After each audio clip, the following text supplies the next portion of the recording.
yo kumva ikiganiro duheruka kubagezaho abatumirwa basobanura uko babona amakimbirane yo mu burasirazuba bwa Repubulika Iharanira Demokarasi ya Kongo, ubu tugiye no kumva irindi sesengura rinonosoye rinashingiye ku bumenyi bw'uko ikibazo gihagaze mu rwego mpuzamahanga kugeza no ku muryango w'abibumbye. SADC yinjiye muri iki kibazo kiri hagati ya Kongo M23 n'u Rwanda.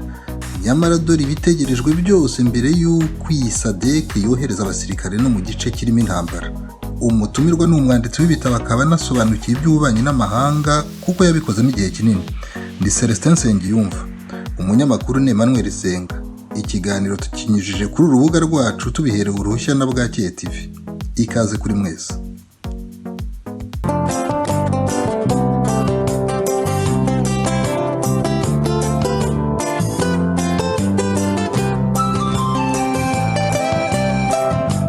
Mukurikiye Bwakeye TV bakunzi ba imbuga zacu zose ni ukuvuga RSP Info na Bwakeye TV, turabashuhuje rero tubifuriza mwese weekend nziza irimo kugenda igana ku musozo. Aho mureye hose turabifuriza ibyo byose gukomeza kumererwa neza muri iki gihe gisigaye cya weekend, mwitegura kuzajya ku mirimo ejo kuwa mbere. Uyu munsi rero kuri tariki ya 21 Kanama 2022 Bwakeye TV bategura ikiganiro kikurikira mu by'ukuri ikiganiro ejo twari twashoje na mugenzi wanjye Jean Claude Murindahabi. Ikiganiro twari dufite abatumirwa b'ingeri nyinshi, twari twasabye ko batuganiza ku byerekeye ibitegurwa muri Kongo muri kino gihe, muri Repubulika Iharanira Demokarasi ya Kongo, aho bitegura ingabo za SADC bagira ngo barebe uko zizitwara mu kibazo cya M23 n'u Rwanda, aho bazahangana bya gisirikare. Ese ibyo bintu bizaba? Ese ntibizaba? Ejo twari twavuze ko urufunguzo rufitwe n'u Rwanda, kuko u Rwanda ruramutse ruvuye muri Kongo rukavanamo na M23 yarwo, ibyo bintu ntabwo byagombye kuba, kandi rugasinya ko rutazongera no kubikora. Ibyo rero biri mu ntoki z'abayobozi b'u Rwanda. Nibaramuka byirengagije, twabonye ko bizagira ingaruka nyinshi, kuko M23 niba muri uko kwikubita, SADC zakoresha imbaraga zikomeye nyinshi cyane z'umurengera, ku buryo bishobora no gutarukira ku baturage bo mu Rwanda, hakaba hapfa abanyarwanda benshi. Ibyo rero ndumva abategetsi b'u Rwanda barakwiye kubyirinda, kuko niba ari abayobozi ba nyabo barakwiye kumenya ko abo bayobora badakeneye izo ntambara. Izo ntambara ubundi abanyarwanda bavanamo iki? Birazwi neza ko izo ntambara ari ukugira ngo bibe umutungo wa Repubulika Iharanira Demokarasi ya Kongo. Ibyo nta munyekongo ubishaka, nta munyafurika ubishaka, nta muntu utekereza wagombye no kubishaka. Ntanswe rero abanyarwanda bafite abo bana bajya kurwana muri izo ntambara zitateguwe, cyangwa zitateguwe kugira ngo zimara abantu kandi zikungahaze abantu bamwe. Turagira ngo rero na mugenzi wanjye mureba imbere yanyu Bwana Celestin Nsengiyumva, umushakashatsi kandi akaba n'umusesenguzi, akaba n'umwanditsi w'ibitabo, cyane cyane akibanda muri kiriya gice cyacu cy'ibiyaga binini. Akaba rero uyu munsi twamutumiye kugira ngo atugire inama, tugeze ibitekerezo bye kuri izi ntambara tubona. Ntabwo twamutumiye yenda tudafite ahantu tubivanye, ni uko mu minsi ishize bitari kera ejo bundi rwose yanditse akantu muri ya twita commentaire. Nibyo tugiye tubona, babwira ko commentaire zagombye kuba buri gihe kandi zikaba zinubaka, ugasanga abantu batangamo ibitekerezo byuzuye ibyavuzwe. Rero muri izo commentaire yari yavuze ati, Jean Claude, si SADC yonyine, ushatse washyiraho na East African Community. Ubwo urumva ko bisubiza, ndatekereza ko byabanzaga ku kintu cya Jean Claude Murindahabi yavuze, cyangwa se Jean Claude umwe muri bari havuze ba Jean Claude babiri. Ni ukuvuga Afurika yose y'Amajyepfo ukatiye kuri Kenya, Uganda, Congo, DRC, ukamanura ukageza Cape Town. Muri ako karere kose les éléments avancés z'igisirikare cy'u Rwanda ziri muri Mozambique no muri Congo nyirizina. naho les unités avancées zigomba guhangana n'ingabo z'u Rwanda n'ingabo za South Africa, Tanzania na Malawi ziri muri Nord Kivu, zigize brigade d'intervention ya MONUSCO. Izindi ni ingabo za Uganda wongeyeho ndi z'u Burundi zirutse kwinjira ku mugaragaro muri Sud Kivu. Intambara ya mbere ya Kongo 1997-98 yabaye igihe ingabo z'u Rwanda n'iza Uganda zitera Kongo. Zakoreshaga abasirikari b'u Rwanda bayobowe n'ikoranabuhanga rya Amerika n'Ubwongereza ndetse na logistique na renseignement militaire z'ibyo bihugu by'ibihangange. Ubu nta wakwemeza ko ibyo bihugu byaba bikiri inyuma y'ingabo z'u Rwanda. Mu yandi magambo, ingabo z'u Rwanda zaba zirimo kwigerezaho. Donc zaba zirimo kwigerezaho, ni ukuvuga ko Bwana Celestin Nsengiyumva nawe yumva ko atari igihe cy'uko ingabo z'u Rwanda zajya guhangana n'ingabo za SADC. Ari hano rero nagira ngo musabe abanza atubwire kuri iki gitekerezo yari yatanze, kuko uko giye nyumva yenda hari ukundi yagisobanura kurushaho. Nari numvise ko azigira inama nk'ingabo z'u Rwanda ko zitakwigerezaho, bivuga ko ni ukujya mu kintu uzi ko uzagitsindwa. Ijambo ni iryanyu, reka mbanze ngusaba usuhuze abadukurikiye. Ntabwo nigeze nyura mu bintu byo kukuvuga imyato kuko barakuzi cyane, bamaze kukumenyera. Reka nk'umwanya maze basuhuza ukomereze kuri iki kibazo. Urakoze cyane muvandimwe Senga. Mbanje kugusuhuza wowe ubwawe, aba rero nsuhuza n'abatwumva bose, mbifuriza weekend nziza. Kuri kiriya kibazo warumbajije, nagira nkubwire ko ruramutse rwambikanye ibihugu biriya bihugu ari byo u Rwanda na M23 cyangwa u Rwanda nyine, kuko M23 itabaho, u Rwanda rudahari. U Rwanda n'ingabo za biriya bihugu byitwa SADC. Iya SADC burya yitwa ngo ni Communauté de Développement de l'Afrique Australe. Ntabwo ari Afrique du Sud gusa, n'ibindi bihugu byose byo mu majyepfo ya Afurika.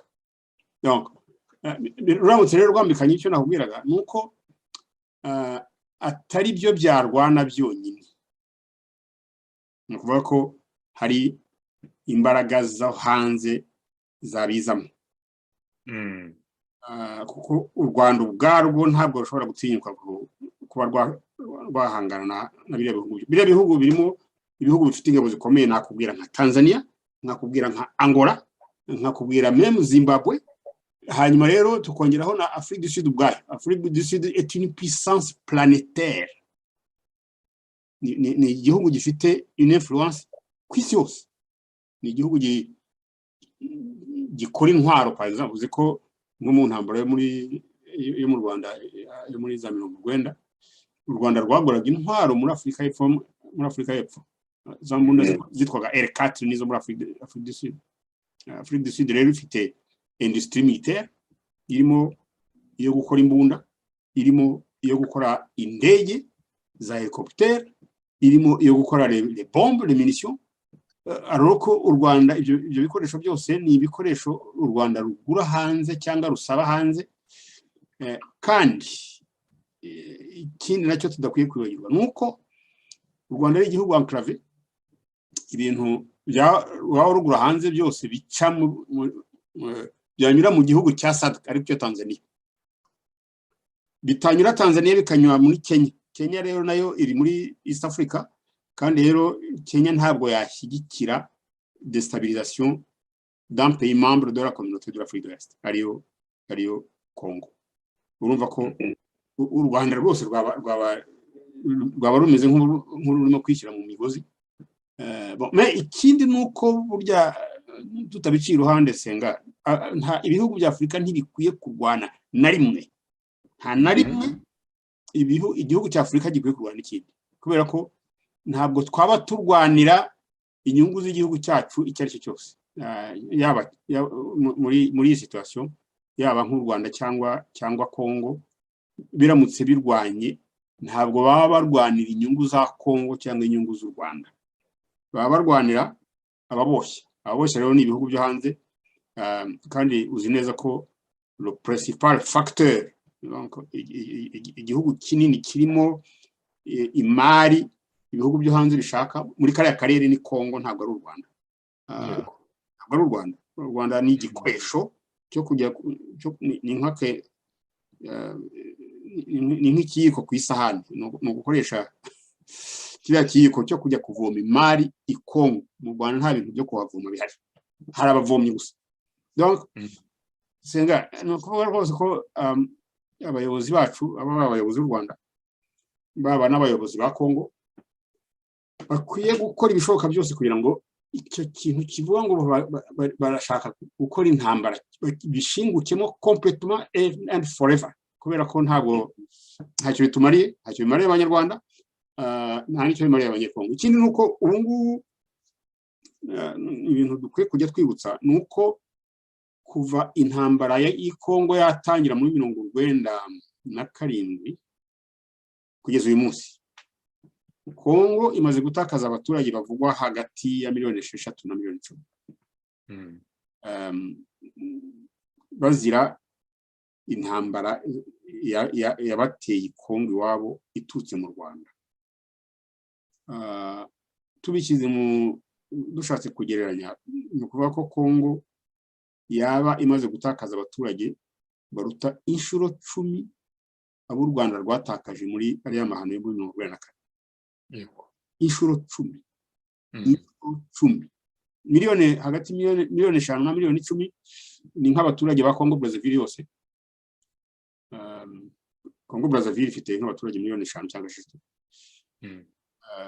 Ni abaturage b'igihugu nka Togo cyose, d'ailleurs banarenze.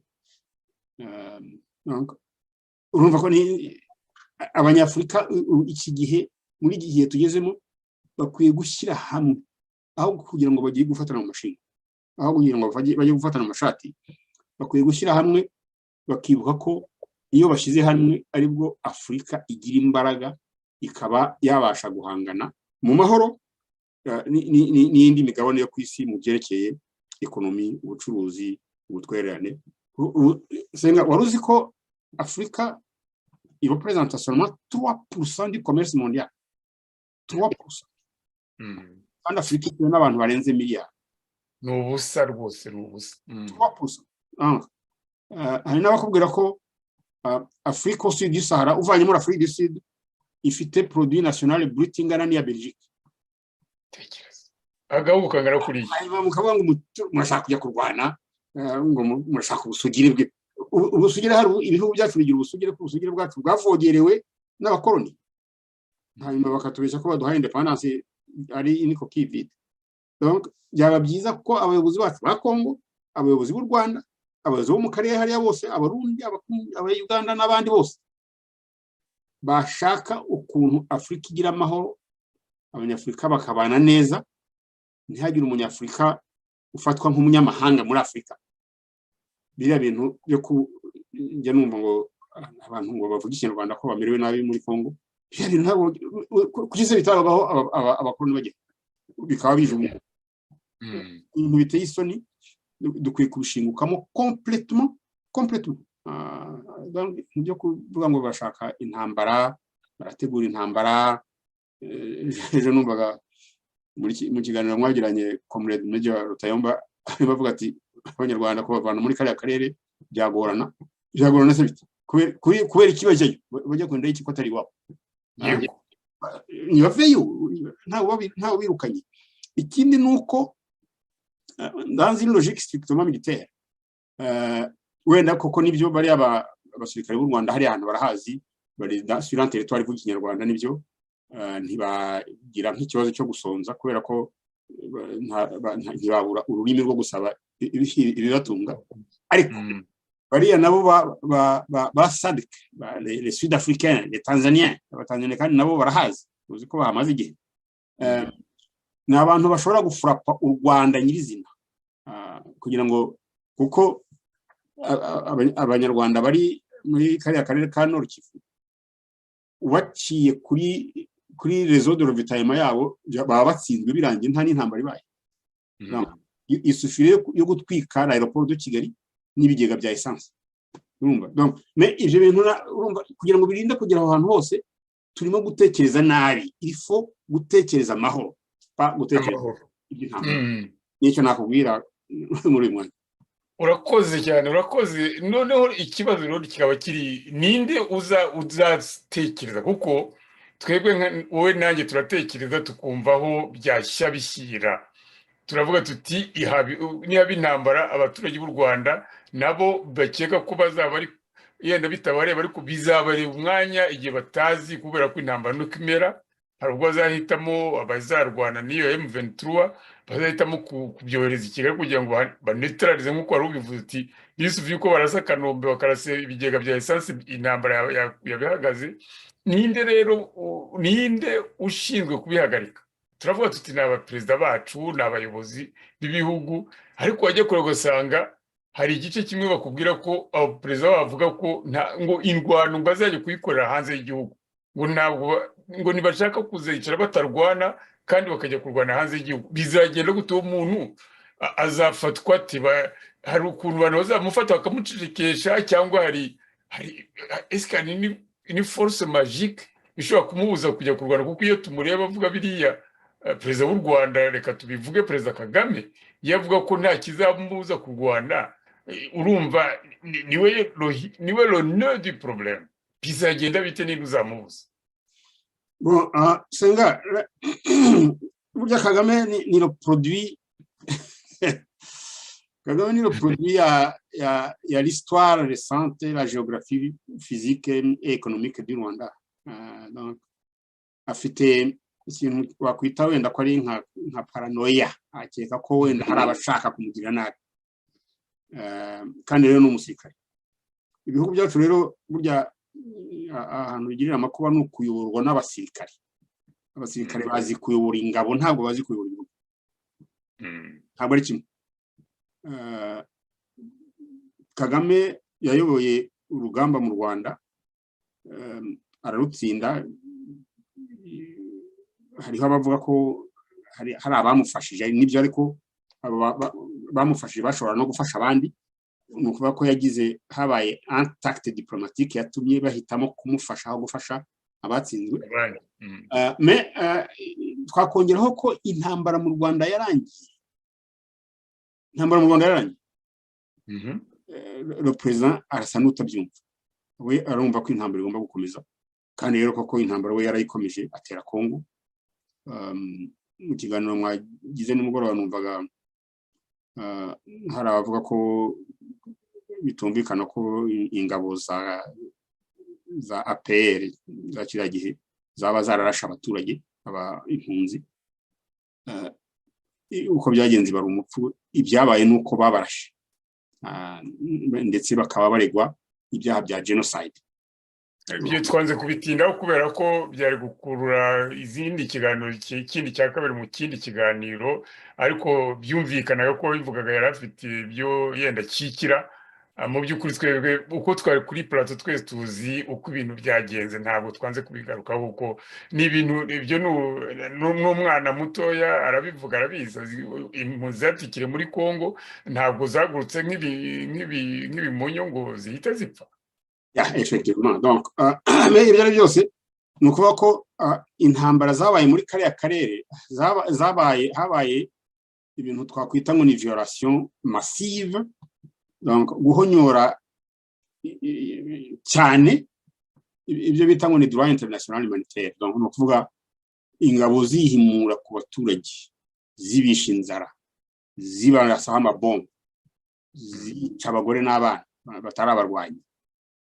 Mais ibyo byose biba bisasira un problème politique baba bashaka gushakira igisubizo kinyuze mu ngufu za gisirikare aho kinyuze muri politiki. Urugero par exemple nakubwira ko hariya mwavuga ukuntu ingabo za APR zagiye kurasa inkambi z'impunzi. Impamvu nyamukuru ntiyavuzwe.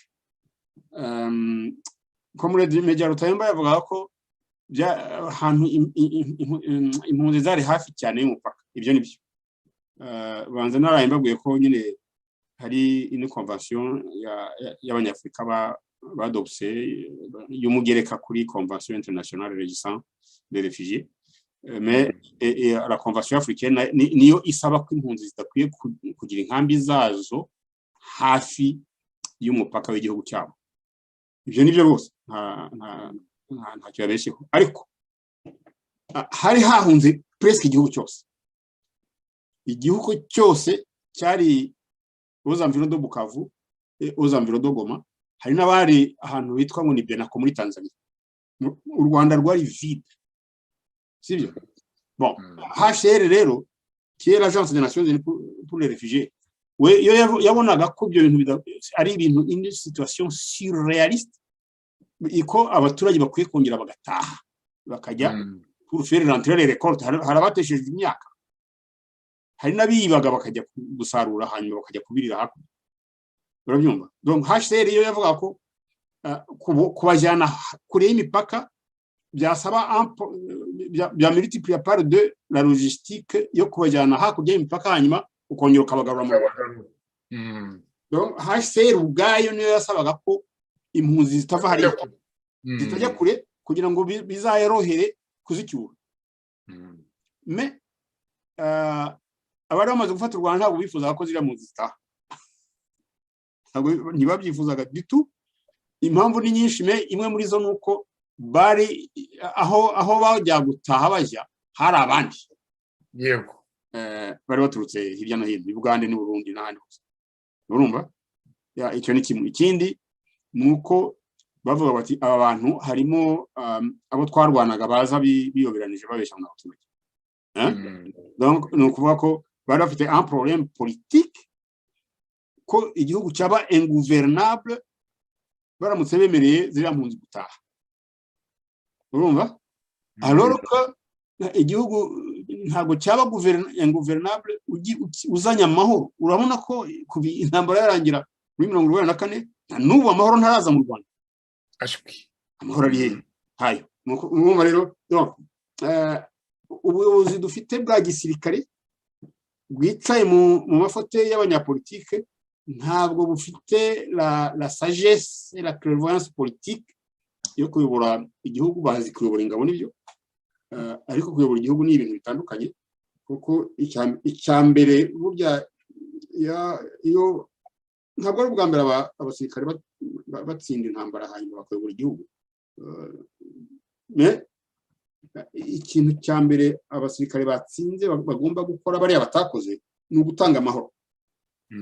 Bariya nta mahoro batanze, ahubwo bakomeje ibikorwa byo guhana abaturage, kandi bazi neza ko abaturage nta ruhare bari baragize muri ziriya ntambara barwaye. Donc nicyo nagira ngo nkongereho ko ziriya ngabo zakoze ibyaha by'intambara, zikora ibyaha byakwitwa jenoside, zikora une violation massive du droit international humanitaire, zica abagore n'abana n'impunzi. Ubundi impunzi n'abantu b'intege nke bagomba kurengerwa, ntabwo ari abantu bagomba kwitwa. Donc icyo kintu ntabwo ubanza mutakibuze bihagije. Ibi rero turimo tureba hariya muri Nord Kivu ni ibisigisigi bya kiriya kibazo kitabonewe igisubizo cya politiki. Bashaka guha igisubizo, umuravumba w'igisubizo cya nature militaire. Ntabwo bizakunda. Ibyakunda nuko bari abantu bakwemera bakajya hamwe. Nta wasabwa wenda kwakira ikimwaro cyangwa kumwara ku mugaragaro. Mais hari des médiateurs internationaux, hari les Nations Unies, hari des organisations sous-régionales, l'Union africaine, la SADC, la communauté de l'Afrique de l'Est. Bari bose n'abantu bashobora gushyiraho abamediateurs. Rero mu karere kacu harimo harimo abaperezida bacyuye igihe nabo bashobora kuba des grands médiateurs. Le président du Kenya Uhuru Kenyatta agiye kujya mu kiruhuko cye, donc arangije manda ze ebyiri. Muri Tanzania hari umuperezida witwa Kikwete w'umuhanga cyane, n'est-ce pas? I Burundi naho hari abaperezida bakiriho barimo Domitien Ndayizeye zokora ntibantunganye. Bariya bose ce sont des sages bafite ubunararibonye n'ubuhanga buhagije bwafasha aba basirikare bacu buyan bumva ko ibibazo byose bigomba gukemurwa n'imbunda kandi atari byo.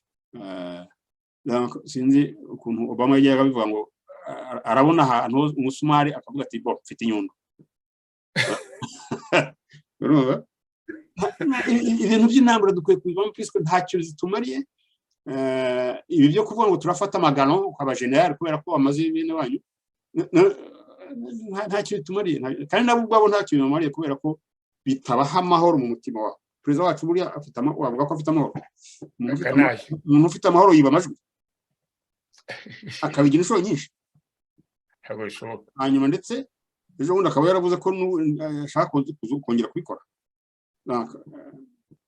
Wakwemera abasirikare ba intambara iyo zirangiye bakajya mu bigo bya gisirikare bakareka abanyapolitiki akaba ari bo bayobora barwana n'ibibazo bya politike batabizanamo imbaraga za gisirikare, kubera ko imbaraga za gisirikare ziri ukwazo ariko hari n'imbaraga za politike zirimo ubushishozi, zirimo ibintu byo kubanisha abantu, ugakora ibintu bituma abantu kubana biborohera. Nk'ubu twebwe mu Rwanda ibintu dufite different politike bagiye bashyiraho ziragenda zituma politike ziragenda zituma kubanisha abantu bigorana. Hari ibintu by'ubusumbane, hari abana leta irihira amashuri abandi ntibariye. Urumva ni ukuvuga ko abana batareshya devant le savoir, devant l'acquisition de la connaissance, ntabwo bareshya. Hari abo leta yumva ko bakwiye kugira la connaissance abandi ntibayigireho. Ibyo bintu byose ni ibintu bikorwa n'abasirikare, nta munyapolitiki wakora ibintu bibi. Sinzi yaba urumva icyo yarumva jengishuje yakora gishubije, ahubwo yenda igishamikiyeho ni ukumenya niba abanyapolitike bacu bari basanzwe rimwe na rimwe bishingikiriza no ku nkunga ituruka mu mahanga. Ngira ngo warabivuze uvuga uti byerekeye itata ibiki byose babikorerwa n'abanyamahanga no kuneka. Ese aya mahanga igihe cyaba kigeze kugira ngo abavana amaboko ikibazo barakibaza guti ntabwo nzi neza niba bagiye u Rwanda rwaba rugifitiye inkunga. Niki kikwemeza ko ayo mahanga ubu ngubu yaba asa nkaho yagabanije kuba yashyikira tuvuge nka Perezida Kagame muri ziya za anthropologie zo gutera igihugu nka Congo, gutera akaduruvayo kugira ngo nyine basahure? Niki cyabikwemeza ko ayo mahanga yamuvanyeho ibintu byo kumushyikira? Senga hari ibintu bitabeshya kugira ngo ugere kuri iyo conclusion yerekana ko hari icyahindutse. Abanyamahanga position yabo isa n'irimo ihinduka cyangwa yarahindutse. Isufi yo kureba les balais diplomatiques zimaze igihe muri kariya karere. Les balais diplomatiques uziko hashize nk'ukwezi umwami w'Ababiligi yaje Congo, yakoze une visite officielle d'une semaine à Kinshasa no Congo, asubira i Burayi adasubi Burundi adasubi n'u Rwanda. La trilogie belge ibanda kuri kimwe. Uwo undi abandi les différents émissaires dukunda kumva ko bageze ari Kinshasa cyangwa i Kigali. Abi Kigali tumaze iminsi twumva ni nka ambassadeur perezida yakira. Kwakira ba ambassadeur ntabwo biba ari balai diplomatique, ni akazi gasanzwe. Cyane ko ba ambassadeur baba bari aho ngaho bahamaze n'igihe bategereje kwakirwa kugira ngo batange leur lettre de créance, sibyo? Mais iyo ubona nk'umuntu nka secrétaire d'état wa Amerika ava muri Sud-Est asiatique, wanza yarageze muri Afrique du Sud avuye mu nama muri Cambodge. Yaravuye hano yitwa Phnom Penh muri Cambodia, akanyura muri Afrique du Sud akahagirana un dialogue stratégique avec les autorités sud-africaines, kuko bariya nibo les Sud-Africains n'Abanyamerika bashobora kugirana ibiganiro by'ibanga bireba isi yose cyangwa se wenda tuvuge bireba umugabane wa Afurika. bashobora bagirana ibiganiro by'ibanga badashobora kugirana n'ab'i Kigali cyangwa n'ab'i Kinshasa. Nk'ibyo biganiro by'ibanga impamvu yabyo ni naguha nk'urugero, ntabwo nk'ubu nje nawe ntabwo twaganira ibintu by'ibanga tuzi ko hari umuntu wa gatatu uzajya kubivuga. Reba sinzi yaba wibuka nka la foto ya la visite du président Bush mu Rwanda, igihe Perezida Kagame yamwakiriraga mu Rugwiro, abantu bari bahari b'ibihangange, hari harimo Karegeya, hari harimo Kayumba, hari harimo Rudasingwa, abantu bose ubu barahunze. Urumva ntabwo wakenera kugira ibiganiro by'ibanga n'umuperezida ukikijwe n'abantu bari mu nzira bashaka inzira zo guhunga. Urumva? Ariko nk'ibyo biganiro de Sud Afrique mwabigirana, wabonye ko par exemple muri Afrique du Sud birukanye le président Thabo Mbeki, ntihagira ikiba, baramusimbura, ibintu birakomeza. Ubu ngubu le président Jacob Zuma ubanza ngo ari mu mapingu. Yego. Nuko hari ahantu hari ikintu bita ngo ni rule of law. Iyo ibintu bakoze ibintu bikurikije amategeko, nta muntu bitera kurwa umutwe, nta muntu bitera guhunga. Mais ujya kumva nko mu Rwanda mu minisitiri kanaka yahunze, premier ministre bahunze bo mu Rwanda ibangara. Faustin niwe ukiri hanze, uriya wamusimbuye, je ne sais pas, c'est un dignitaire, ubu ngubu asigaye ari muri parlement de l'Afrique de l'Est. Ari bavuga ko atakirimo n'abavuga ko ayirimo, ntabwo ukuri kwabyo ntiwabimenya. Pierre Célestin Rwigema ntabwo tubizi. Voilà, bon. Les anciens présidents de l'Assemblée. Sebarenzi ari hano. Kandi Sebarenzi c'est un cadre de haut niveau, très apprécié, akora muri za ministères zino zikomeye cyane. Uriya ari mu Rwanda, buriya hari nk'ibintu yajya bagira inama bigatuma bibaha amahoro kugira ngo abantu bakomeze babisikane bahunga. Uwamusimbuye hariya yitwaga Musangamfura.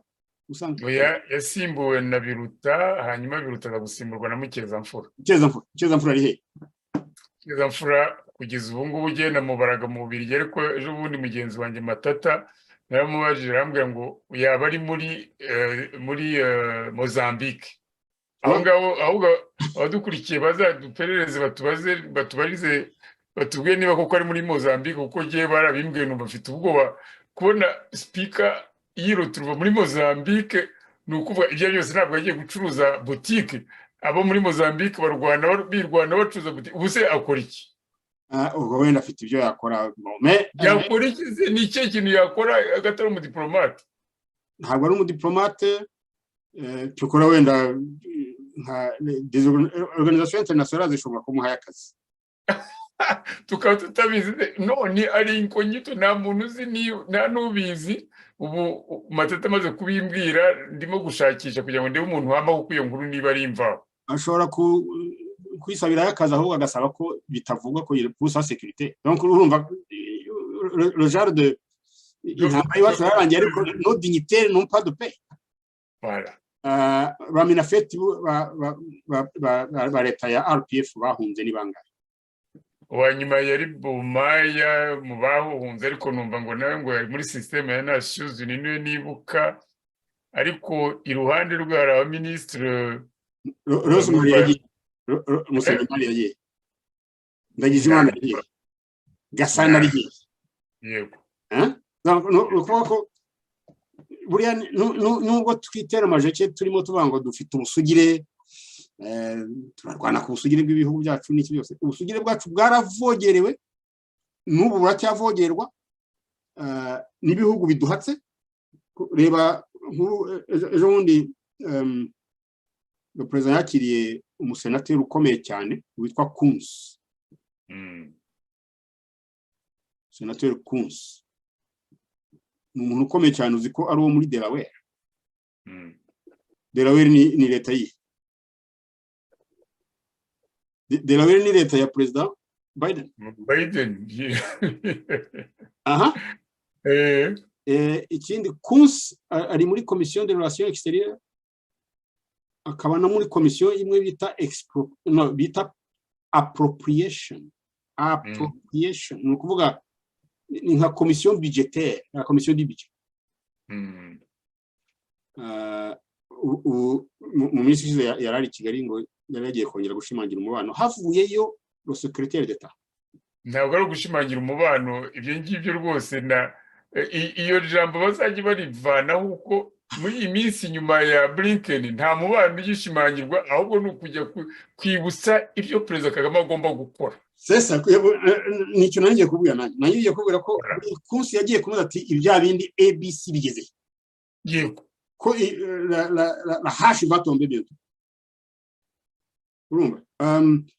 Abanyamerika iyo bigeze aharindi mu kayo bigeze mu mahina nkuko tubivuga mu Kinyarwanda, bakunda kuvuga amagambo atari mu diplomasi ditu. Nagira ngo nkwibutse amagambo y'umuntu witwaga Bill Richardson, yari ambasaderi mu buto yenyine Habyarimana yaramubwiye. Ese Habyarimana igenzi mu buto kuko ho byarashakuje cyane. Mu buto mal pisa il a mal réagi, il a dit comment nari nzi ko uje kunda mu none tu me menaces chez moi. Mu buto bwari ubwa mbere aba menacé chez lui. Yeah. Hein? Le léopard menacé chez lui. Hein? Donc yaramubwiye ati tu dois démissionner, ugomba kwegura, nutegura ton corps va être traîné dans la rue. Ni bene iyo message abantu nk'abakunzi babajyanye. Bakubwira bati twarakubwiye, twarakuburiye, ubigeze hehe? Ntabwo ce n'était pas une menace dans la vie. Nous avons les moyens d'exécuter, de mettre yo gushyira mu bikorwa ibyo twakubwiye. Dushobora gukorera bishobora kukugirira nabi. Urumva? Donc biriya bintu abanyafurika si bo bonyine wenda n'abarabu nuko bakunda kwiratana bavuga bati nous avons une souveraineté ntayo. Nta souveraineté. Ikintu batagomba kwibagirwa uwabashyizeho abahari kandi bazi uko aba yabashyizeho, ahubwo urakoze kwibutsa icyo kintu kuko nka bagenzi bacu baba mu Rwanda usanga bitakuma bavuga ngo nta harya bagira ibya jambo rya Kagame ngo akoresheje iki ngo nta pressure hano. ntukanya nta pressure ntabwo baza ahubwo pressure muri uriya mugabo afite witwa Kagame afite pressure yindi yatuma anaturika nubwo atabyibushye, pressure iteye ubwoba. Donc hariya mwebwe abanyarwanda mudukurikira muri Kigali kandi mushaka kubyumva mutigiza nkana, mujye mumenya ko ibyo bababwira ni ukwihagararaho. Ibihugu bifite uburenganzira bwo kubashyiraho pressure iteye ubwoba. Ibyo perezida wanyu azasohoka babwira ngo nta pressure imugeraho, bwacya agakora ibyo pressure ashaka, murabyuka ku bwa Ingabire yavuze ngo nta pressure, kandi ni pressure y'ibihugu by'i Buraya. None utegereza pressure y'Amerika. Aha ngaha twumvikane, Amerika ntabwo ijya iry'indimi. Donc uko babivuze, uko bamuteguje, niyo badashaka kumvira ibyo bamubwiye, ebye bazamushyiraho, bagomba kumushyira aho rwose. Turababwira tutarya iminwa, mwebwe turabizi itangazamakuru ryanyu bababwije kurya iminwa. Twebwe tuzi igihugu tubamo, tuzi uko kivugana na biriya by'Uburayi kirabitegeka, kikavuga kiti kora gutya, nibudakora gutya turakora gutya. Yewe reba n'Ubushinwa bwa kabutindi boherejeyo Pelosi, Ubushinwa baravuga ngo bwari kurasa n'indege buriya jita, barangije bohereza abandi badepite kugira ngo barakaze muri Taiwan ho mvuga, kugira ngo baburakaze inshuro ebyiri. Donc iki gihugu gifite ubushobozi, so kukivugira ko turi cyo turimo, ariko nibyo tubona kandi namwe murabizi. Ariko tukaba tubasaba mwebwe nko kutinda mu bintu byo kuvuga ngo barababwiye ngo perezida wanyu nta pressure imugeraho. Muzi pressure buriya afite aho. Senga reka wenda tutabakuye umutima, hari ibintu wenda twababwira kugira ngo wenda kandi tubabwiza ukuri, ntabwo ari ukubakura umutima. Hari ibintu twababwira kugira ngo bibwire. Biriya perezida wacu akunda kuvuga ngo pressure hano. Urumva wibuka l'ambassadeur de Hollande, le royaume de Hollande, le royaume de Pays-Bas, aje gusura Ingabire muri prison. iriya ni Yes. pressure iteye ubwoba. Yego. Bon, mais Amerika izi ko ari igihugu cy'igihangange, yemera gutanga inda ya bukuru, n'ibyo biriya wabonaga nka iriya bare diplomatique ya Anthony Blinken ajya kuganira na Perezida Kagame, hanyuma Perezida Kagame ntagire icyo atangaza, ahubwo conference de presse igatangwa na Biruta nawe akavuga ibintu bitagira epfo na ruguru. Yego. Bon, mais Amerika ntikunda ko, nubwo iyo itanga inda ya bukuru, ntabwo ikunda kuvogerwa. Kuko kuvogera Amerika gushaka kuyisuzuguza imbere y'abaturage bayo n'imbere y'amahanga, ntabwo Amerika ishobora kubyihangana. Aho ngaho rero igituma nzamuye iki ngiki nuko par exemple twumvise ko Minafeti wacu Monsieur Biruta ndetse no campagne Biruta we avuga ko ikibazo cya Rusesabagina ngo cyanyuze mu mucyo, tugasusuruko gikurikije amategeko yose abaho n'atabaho mu Rwanda n'amategeko mpuzamahanga. mais amategeko mpuzamahanga burya bavuga n'amategeko ya hano, amategeko ya hano muri Amerika. Hano birabujijwe kuneka umuntu uri muri Amerika uri sous la protection du gouvernement fédéral.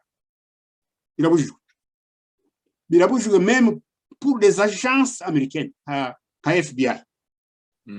Wabonye ko ejo bundi kugira ngo FBI ije gusaka kwa cher ancien président, bagombye kujya gusaba umujiji uruhushya.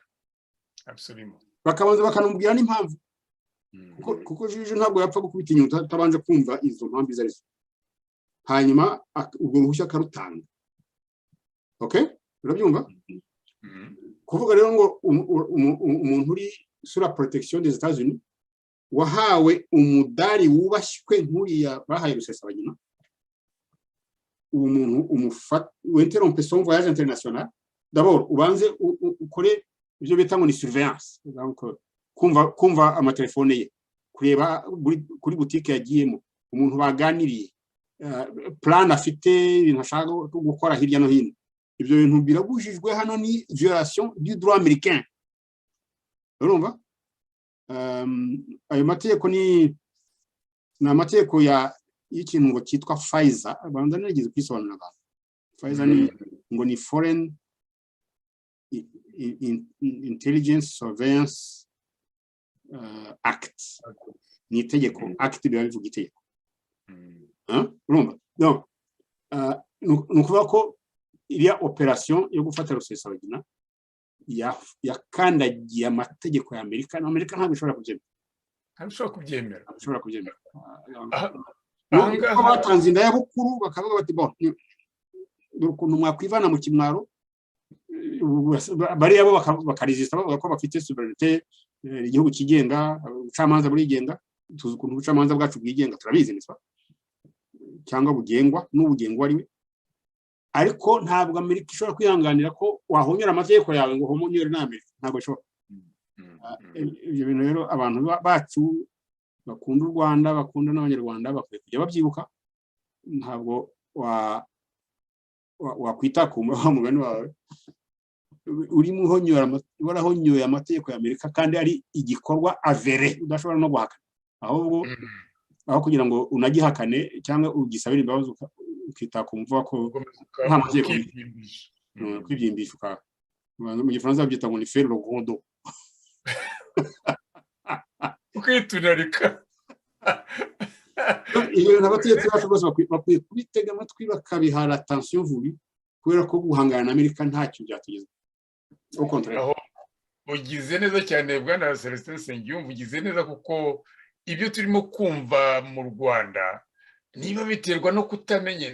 Njyewe hari igihe mvuga nti ubanza bakwiye no guhugurwa wenda mu mibanire y'ibihugu n'ibindi, bakamenya igihugu uko kimeze, ntibashimishwe nuko ngo cyabaye imfashanyo ngo kikabashyira ku ibere. Bakagomba kumenya n'amategeko gikoresha icyo gihugu. Ntabwo bazi amategeko hano muri Amerika, ntabwo bazi uko, ahubwo sovereignty ya Amerika yo irinzwe kuko n'akantu gatoya ukozeho ku itegeko ryabo ukasa nko kwisuzugura.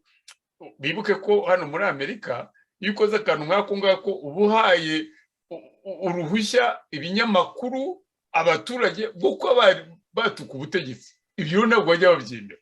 ni ukuvuga ko nta na rimwe baha chance ikintu cyose cyerekana ko igihugu cyarangaye. Ibyo ntabwo bijya byemerwa. Donc bamenye neza ko biriya byose barimo kuvuga ngo bafite amategeko yabo, ngo bafite ibiki, ibyo babyibagirwe, bamenye ko Amerika ibyo itanabyumva, iyo yagiye ibabwira ko umuntu wabo agomba gusubizwa aho yavuye. Ibyo nibyo barimo kurwana nabyo, nibyo ndatekereza, ariko turabagira ngo tubagiye inama bigire vuba bo guhati baba, kandi ngo bo kuzafatirwa ibihano bizagira ingaruka ku baturage bacu. Ku baturage no ku bategetsi bose, parce que urabona iyo habaye une violation, iyo habaye une violation, iyo hari amategeko yishwe, hano hari abantu b'abahanga bashobora kuvuga bati uwisha amategeko n'isenga ntabwo ari Nsengiyumva. Yego, ni ukuvuga ko hari igihe amagambo agomba guharirwa nankana.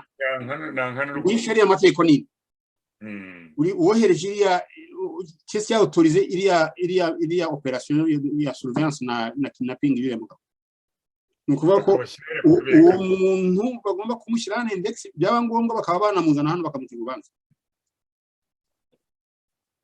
Urumva? Kandi ntabwo bwaba ari ubwa mbere hano muri Amerika bahaciriye urubanza abategetsi bo hanze. Uzi ukuntu byigeze kugendekera umuntu witwaga Noriega rwose. Uzi umuntu wo muri Colombie wari umufroderi bazanye no, hari umuntu uri muri gereza hariya muri New York.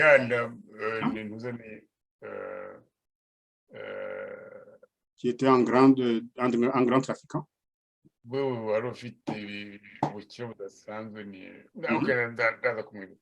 Baramubonye bamujyana hariya bamukurura. Wajyaga baramufunga akajya acukura indake agasohokamo n'ivi n'ikoni. Urabona ko senga ibuka ko muri iki gihe turimo tuvuga hari un ancien président yarimo ari mu makuba ateye ubwoba, sinzi ukuntu azabyivanamo. Ntabwo bashobora gutinya umuntu wo hanze batinyutse Trump. Kandi ntabwo ari kumwubahuka, ni ukubahiriza itegeko. Ukubahiriza gusa nta bindi. Ibyo babyumva babyiteho. Abo bene wacu bari mu Rwanda bamba abategetsi babo, kuko bene wacu bo hari abatera imbyino bakayikurikira batazi ibyo bavuga, ariko abayobozi bagomba kubimenya ko barimo kwirimiraho amasinde. Kashogibani nitangira kwapurikwa muri gwere agahu, kandi ibyo bari abantu barimo kugenda bababwira ati mwitonde kuko murimo kwegera igihe tuzarekura ibihano byose. Aho hantu harakwiye gusuzumwa batajya mu marangamutima y'amafuti ngo bakomeze babibyimbishe. Ariko muri ibyimbisha gute uwabashyizeho undi uzabavana? Ibyo bagomba no kubyitegura igihe kirarangiye, kuko bamaze n'imyaka wa mugani yayindi babateganyiriza 25-30 irimo yararangiye. Bagomba no kumenya ko bagomba kubasimbura. Ibyo byose bijugunyamo ngo baragira ngo ibyo gushaka ngo zaho bayishakira Amerika iravuga na directement na Tshisekedi. Ntabwo igikeneye u Rwanda. Senga uzi ko ibyo nahubwira bisa n'ibyahindutse, nuko ibyo Amerika n'Abongereza bari bakeneye ko Kagame abakorera Kongo bashobora kubibona batamuciyeho. Niko bimeze. Ubwo wenda byaba bivuga ko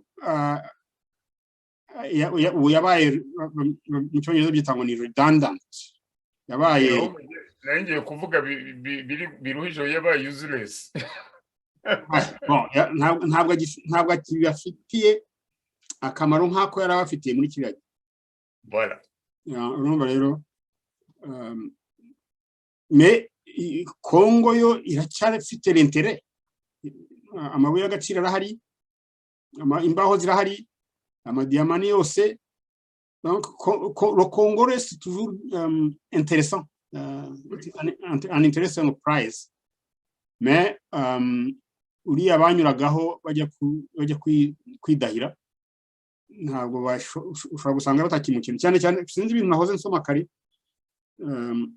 bisa n'ibyerekana d'ailleurs ko abanyekongo baba bashaka kudiversifier leur relation, notamment kwiyegereza Uburusiya n'Ubushinwa. Ni ukuvuga ko kubera ko les occidentaux badashobora kwihanganira ibyo bintu, bo bagomba gushaka nk'umuntu Kinshasa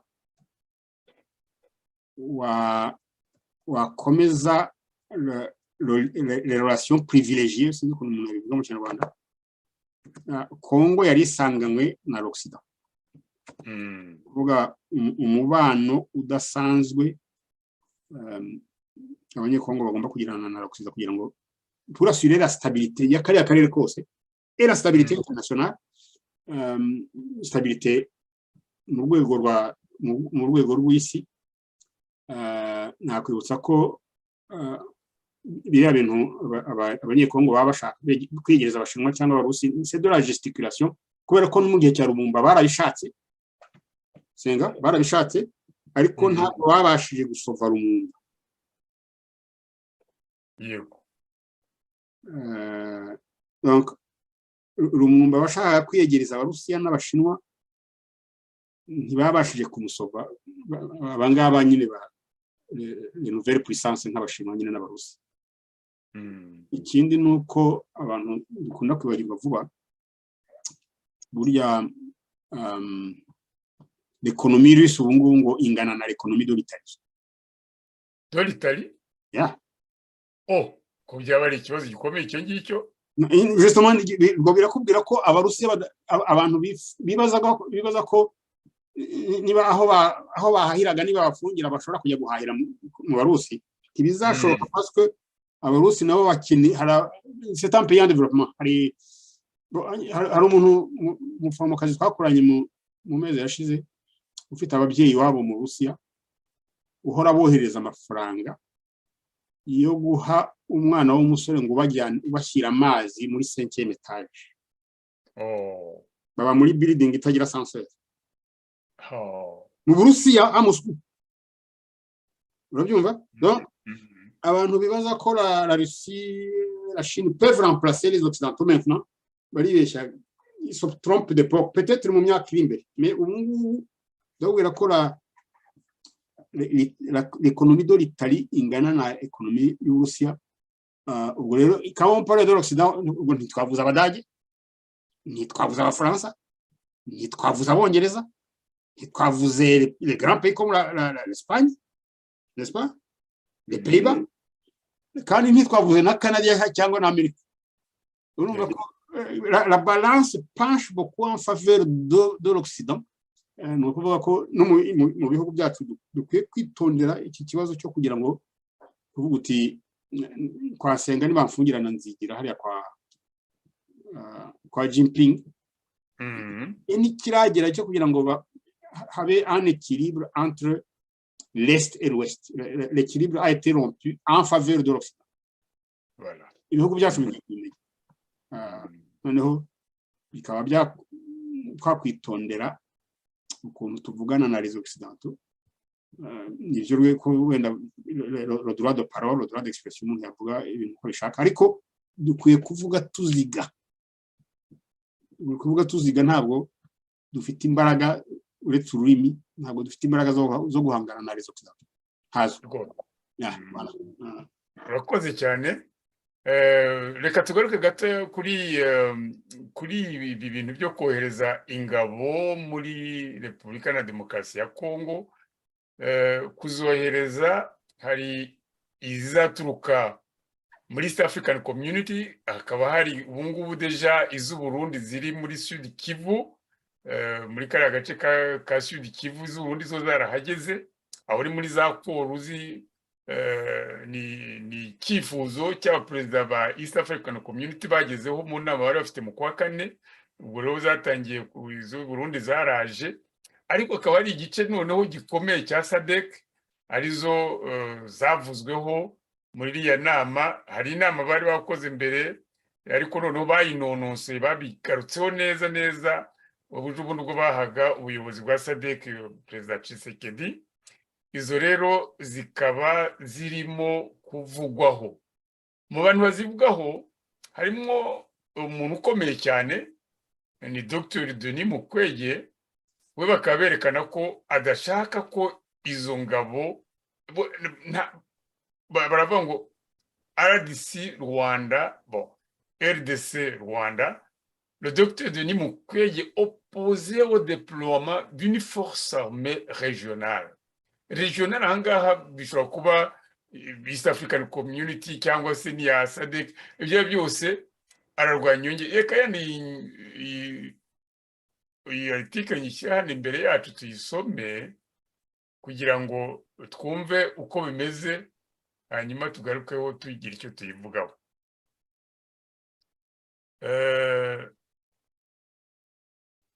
Barakubwira ngo dans un tweet publié en ce mardi 16 août 2022, le prix Nobel de la paix, le docteur Denis Mukwege, s'est exprimé de façon très ferme sur la diplomatie congolaise. Pour ce gynécologue congolais, dont la renommée s'est accrue à travers ses travaux en faveur des femmes victimes de viols pendant la guerre dans la partie est du pays, le déploiement d'une force régionale en République démocratique du Congo est la preuve de l'échec diplomatique du régime Tshisekedi et une humiliation de plus pour la nation. Bon, magambo make ni ukuvuga ko we aravuga ati bamuvuze nyine ibyo akora, ni umuntu warwanye ku bagore bari bafashwe ku ngufu mu ntambara muri kiriya gice, bakavuga ati rero kuri we arabona ko kuzana kuvuga ngo bagiye kuzana ingabo z'amahanga ziturutse mu karere humiliation, ni ukuvuga ni ugusuzugura mbese bikabije, hanyuma bikaba na échec diplomatique. Ni ukuvuga ko ibyerekeye diplomasi, imibanire n'amahanga, imibanire mbese uko igihugu cyabo cyabyifatamo byaba mu by'ukuri bigaragaye ko ku bwa Tshisekedi byagiye hasi, byatsinzwe.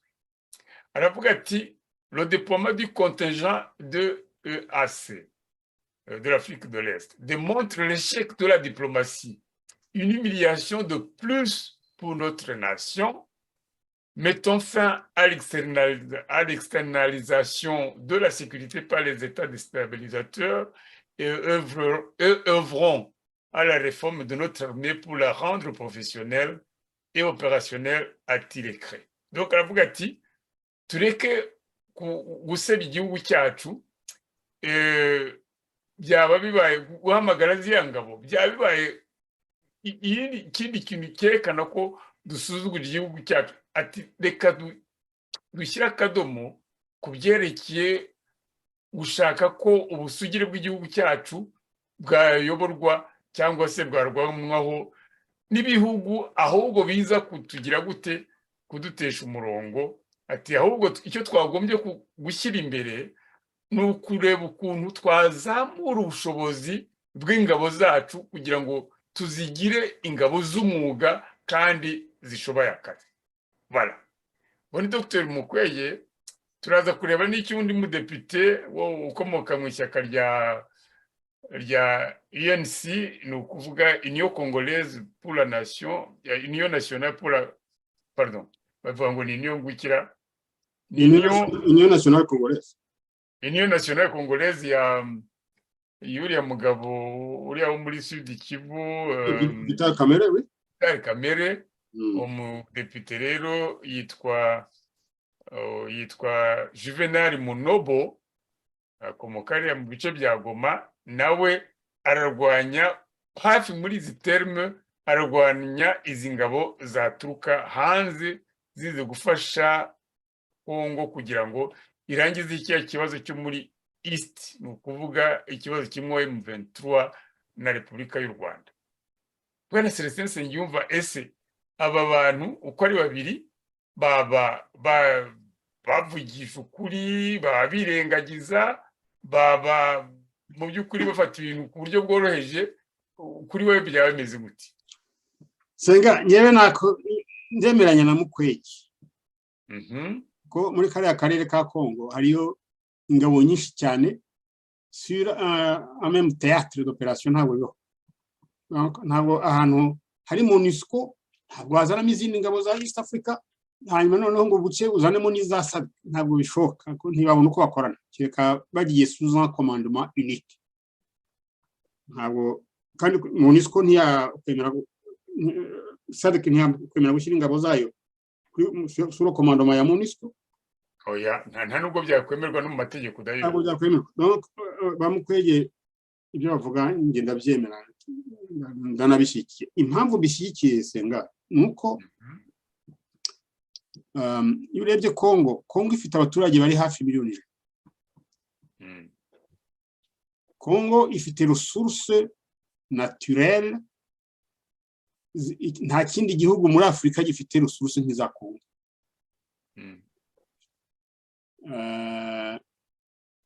Ni ukuvuga rero ko Congo ifite les moyens de se défendre mu by'ukuri. Igituma Congo itabishobora ni ikibazo kiri Kinshasa. Ikibazo kiri en fait Senga, reka twe kuruca uruhande. Ikibazo ni corruption endémique kirenya Kinshasa.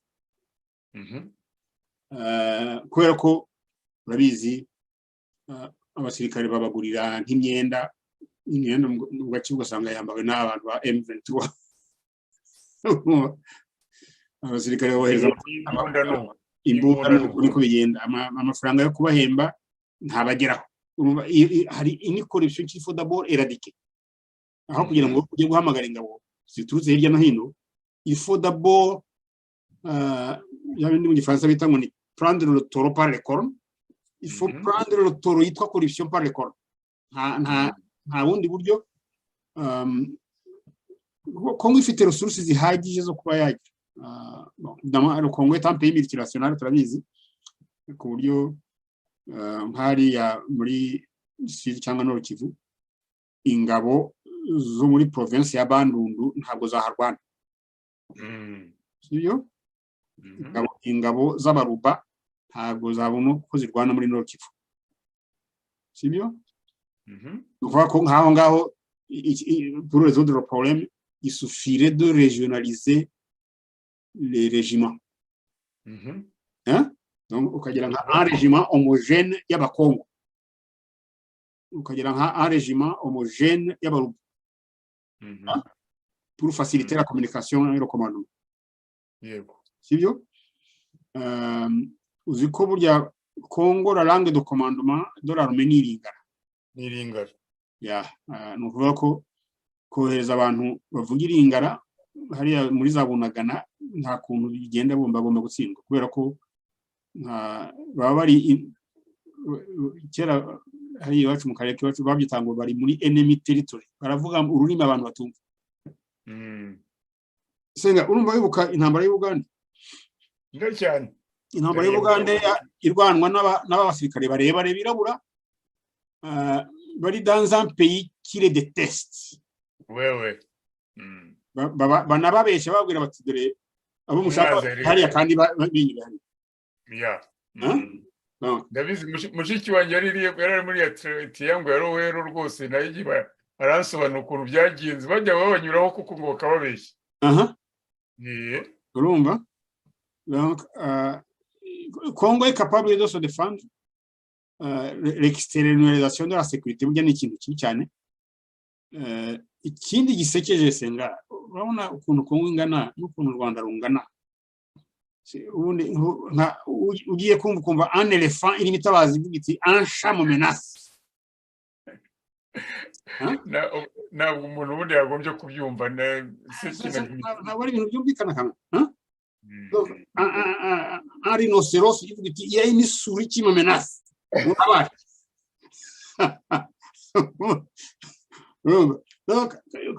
Ikibazo kiri Kinshasa. Bon, hari igihe byigeze kuba ngombwa gukora des mesures radicales pour éradiquer la corruption, byabaye nko muri Ghana. Bakozwe na capitaine d'aviation witwaga Jerry Rawlings aherutse gupfa yishwe na Covid. Yaragiye afata tous les dignitaires, abasivile n'abasirikare, abajyana kuri plage abarasirayo. Noneho abantu bagira ubwoba yisosonze sizi, ifaranga ryaho ryitwaga Cedi ryari ritagifite agaciro. La corruption était devenue endémique, alors qu'à côté en Côte d'Ivoire c'était un îlot de prospérité. Jerry Rawlings akora une révolution, ni Congo iyo révolution irakenewe kugira ngo bavane uzi ko ubu ngubu turimo tuvuga barimo bagabana amafaranga y'imitungo abashinwa babahaye pour acheter les mines y'ahantu hitwa Tenke Fungurume. Barimo barayagabana purement simplement abatetsi barimo programme le chef de l'État. Urumva kandi bakayagabanira ngo bakayagabanira Dubai. Nta nubwo batuma amafaranga agira ikintu bayagabanira iyo ngiyo, noneho buri muntu akajya kureba ahahisha ibyo bintu. Il faut éradiquer ça, ibyo bintu. None se igihugu kihagazeho hari ugitera? Kubera iki nta gihugu gitera Afrique du Sud? Kubera iki Lesotho cyangwa Eswatini datera l'Afrique du Sud? kandi dari même proportion nk'u Rwanda n'intuzi yewe n'ibyo. Ariko wari uvuze ko uri ku ruhande rw'abagabo bombi, nagira ngo baze yenda pour l'avenir, mu gihe kizaza birumvikana bashobora kuzorganiza arme yabo, ariko dans l'immédiat hari ikibazo kiri cyihutirwa. Bafite intambara muri este aho M23 n'u Rwanda birimo kumenesa bishaka gufata imijyi. Icyo gihe byagenda gute? Urumva ko kwitabaza ingabo z'amahanga nuko babona ko ingabo zabo zitari à la hauteur. Donc kubera n'icyo kibazo cya corruption, kubera ikibazo cyo kuba igisirikare kitigeze kijya hamwe ngo cyantrene neza, ibyo byose birahari, ntabwo ari professionnel nkuko yabivuze mu kwege. Mais dans l'immédiat, l'urgence demande à ce que haba za réaction. Izo réaction nizo pour parer l'avancée du Rwanda, kugira ngo u Rwanda na M23 bihagarike, babijugunye hanze y'igihugu cyabo. Hakomba quand même noneho abafite ubushobozi nabo ngabo bagiye kwiyambaza. Turabizi ko bifitiye ingaruka bizagira nuko baziyambaza ntabwo bazakorera ubuntu, bazavana nabo inyungu ku rundi ruhande. Bashobora no gusiga yenda bagiriye nabi n'abaturage ba Kongo, nabyo birashoboka. Ariko kuri intérêt supérieur y'igihugu baramutse ibyo babigize ku rwego rutakabije cyane, bakabasha gukuramo izo ngabo za M23 n'u Rwanda bakabijugunya hanze. Nicyo perezida w'igihugu abakeneye cyane. Ibyo ko organiser armée ikaba professionnel, ikaba ce que tu veux, bakazabikora barangije ikibazo kiri dans l'urgence. Urabyumva gute? Senga, iyo ntabwo ari urgence. Urgence iri Kinshasa. Urgence ni bon. Le président w'i Congo afite legitimacy challenge. Ntabwo yemewe na tous les milieux politiques z'i Kinshasa. Hariho abavuga ko yibye ingoma amajwi cyangwa bayamwibiye. Yego. Urumva? Hariho abavuga ko ari très corrompu, ndetse ko muri iyo corruption, muri iyo réseau ya corruption harimo n'umugore we.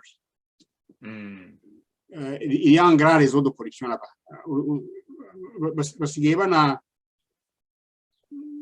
les anciens hommes forts ugasanga baraye Makala ni prison yaho. Ugace bati ntibafungurwe.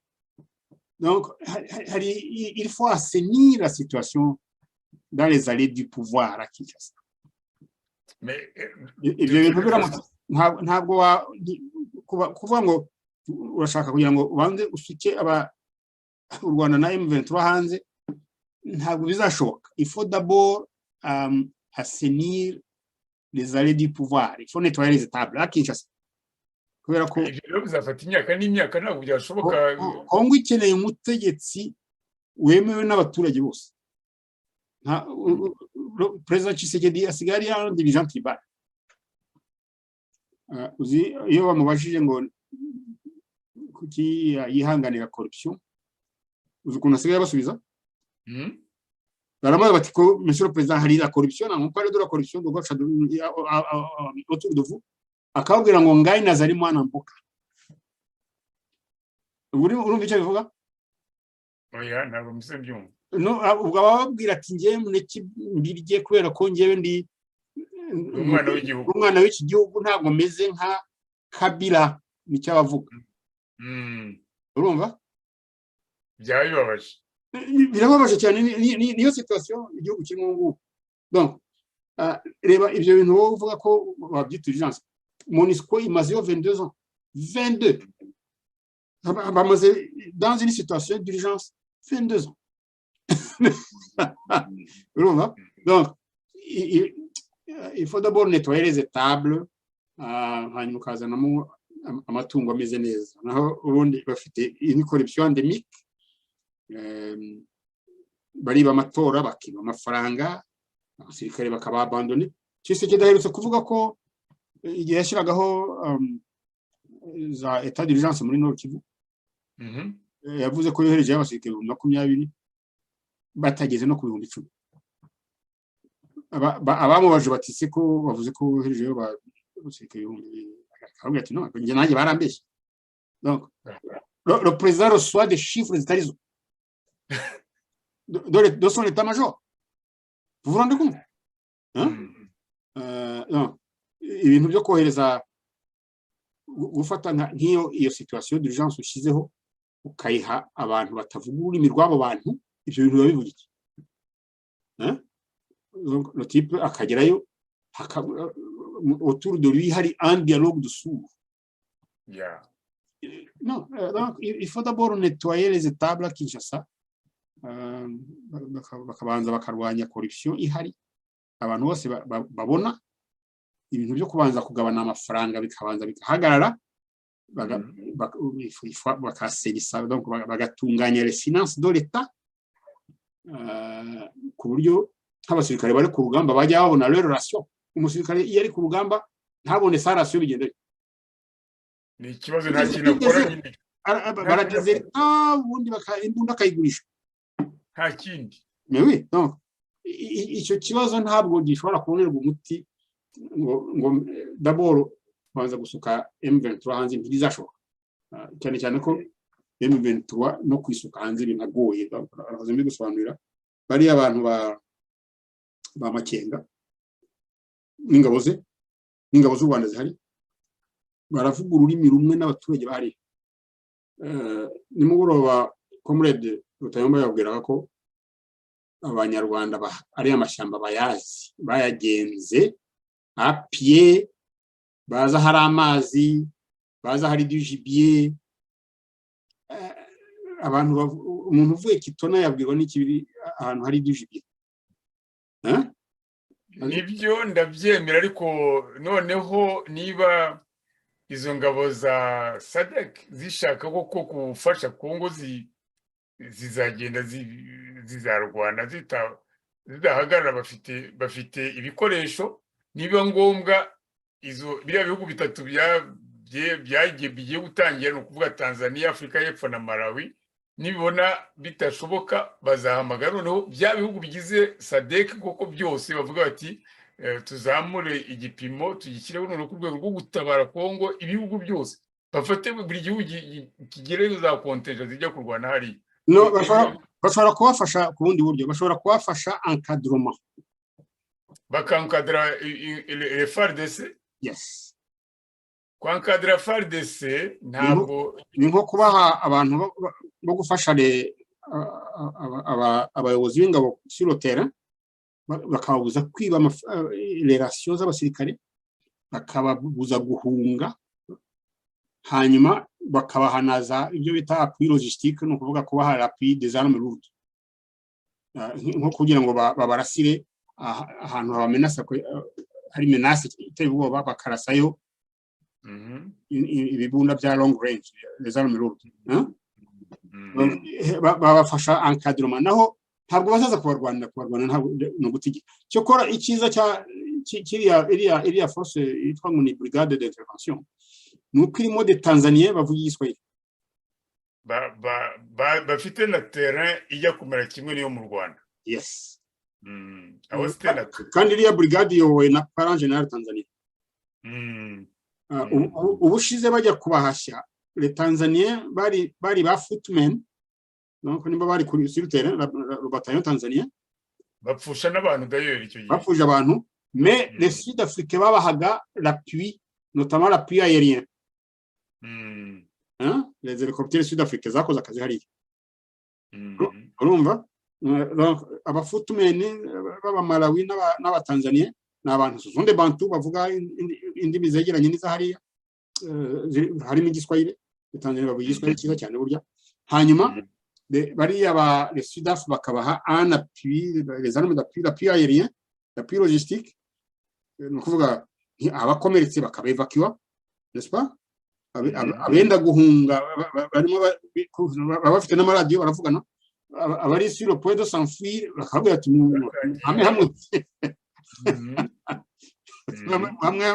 twaje turabatabaye, ibintu nk'ibyo.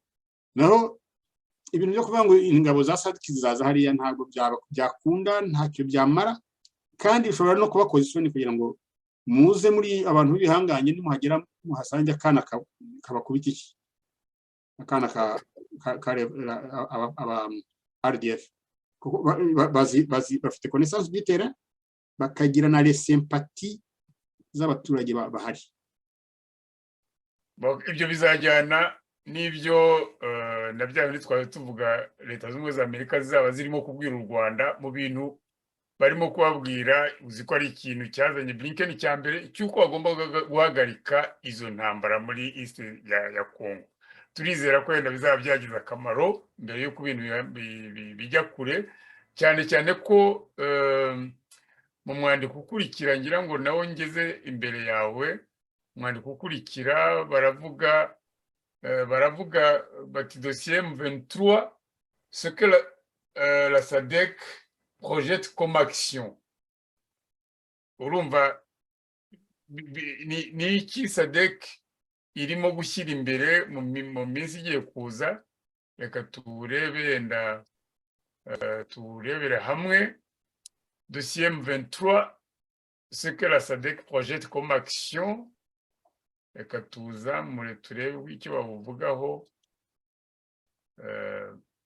Umbabarire, urirukanse hajemo ibitari ngombwa. Okay. Yeah. Wari wigendeye. Alors, les chefs d'État et de gouvernement de l'Afrique australe réunis le 17 août 2022 lors du sommet de la communauté de développement de l'Afrique australe, SADC, à Kinshasa, ont programmé de saisir le secrétaire général de l'ONU sur 2 dossiers importants à l'occasion de l'Assemblée générale ordinaire des Nations unies de septembre 2022. Des actions contre une loi américaine ainsi que l'insécurité à l'est de la RDC. Donc, abakuru b'ibihugu na za guverinoma b'ibihugu byo muri Afurika y'Amajyepfo bateranye ku itariki ya 17 z'ukwezi kwa munani 2022 mu nama yabo ya SADC i Kinshasa, bateguye ibizagezwa imbere y'umunyamabanga mukuru wa Loni ku madosiye abiri akomeye igihe iyo nama izabiba mu kwezi kwa 9 2022. Ibyo bintu ni ibihe? Icya mbere ni ibiteganyijwe gukorwa barwanya itegeko rya Amerika, hanyuma icya kabiri kureba amahane n'amakimbirane n'ubwicanyi biri mu gice cy'iburasirazuba bwa Kongo. Donc ahangaha bavuze ngo ibyakorwa ku itegeko rya Amerika, ubu ntabwo twari twamenye iryo ari ryo, tugiye kubyumva yenda umwandiko. Iyi ngiyi yari chapeau y'umwandiko. Donc tugiye mu mwandiko rero, les chefs d'État de l'organisation sous-régionale ont marqué à Kinshasa leur opposition vigoureuse à la loi américaine prévoyant de sanctionner les États africains n'ayant pas condamné la Russie dans sa guerre contre l'Ukraine. Icyo turacyumvise, ni ukuvuga ko abakuru b'ibihugu mu kariya gace kariya karere berekanye Kinshasa ko badashaka kose kuzumvira itegeko ry'Abanyamerika risaba ko ibihugu by'abanyafurika bigomba kuba byafatirwa ibihano ibihugu by'abanyafurika bitagaragaje ko bihannye cyangwa se byanze Uburusiya mu ntambara burimo kugira burwanya Ukraine. La loi dont l'objectif est de contrer les activités malveillantes russes en Afrique est jugée contraire aux droits des peuples à disposer d'eux-mêmes et aux principes de la coopération internationale entre les États tel qu'inscrit dans la Charte des Nations Unies. Ati itegeko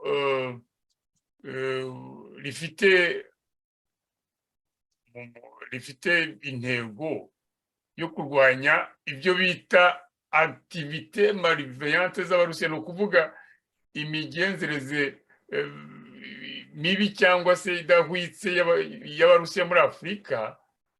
Bati ibyo ngibyo twebwe bariya bihugu bifata nk'aho ari ugushaka kuzana itegeko rinyuranye n'uburenganzira bw'ibihugu bwo kwigenga, mbese kwigenga mu mikorere yabyo, hanyuma bikabangamira n'ibyerekeye ubuhahirane mpuzamahanga hagati ya za leta nk'uko byanditswe mu itegeko rya Nations Unies. Agakomeza avuga ati au regard de tout ce qui précède, les États membres de la SADC réaffirment le principe de non-alignement dans la crise géopolitique qui secoue le monde. Les chefs d'État de la SADC ont donné mandat au président en exercice Félix Tshisekedi d'en informer le secrétaire général de l'ONU et d'inscrire le sujet lors de la prochaine session de l'Union africaine. Bati rero turemaze kureba ibyose bibanza, ibihugu bigize SADC biremeza ingingo zigenderwaho zerekeye kutagira ubogamira mu bintu by'amahane biri hagati y'ibihugu muri iki gihe biteranya isi. Urumva ko bavuga ni nk'abo bavuze bati Amerika n'Uburusiya. Abakuru b'ibihugu ba SADC bategetse cyangwa se bemereye perezida uyoboye umuryango muri iki gihe Felix Tshisekedi ko azabibwira sekreteri umunyamabanga mukuru wa Loni, hanyuma akandikisha iyo ngingo bizigwa mu gihe bazaba bari muri inteko rusange y'umuryango wa Loni izaba mu kwezi kwa cyenda. Murabyumva ni ibintu bibiri. Donc mbere na mbere kwanga amategeko ya Leta Zunze Ubumwe mu by'ukuri, ashaka gufata nk'aho ari umwanzi ibihugu bidashaka kukundana Uburusiya.